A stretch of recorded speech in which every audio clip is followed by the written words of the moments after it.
Para sa mga baguhan dito, lalo na sa mga content creator, sa mga nagsisimula pa lamang, kung napapansin nyo, kada upload nyo ng mga photos ay may lumalabas na create a reel from your photos. Yan. Ito yung tatandaan nyo lalong-lalo na sa mga baguhan, ay wag na wag nyong gawing reels ang inyong mga photos or picture.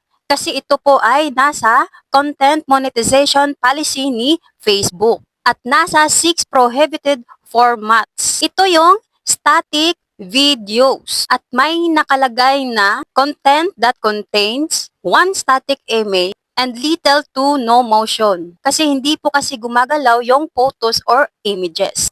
So yan po ang isa sa mga bawal dito kay Facebook. So wag na wag nyo pong i-click yung try it dahil magiging reels po yan. So sa susunod ay tatalakayin naman natin yung iba pang 6 prohibited formats dito kay Facebook. So yun lamang po, please follow for more tips.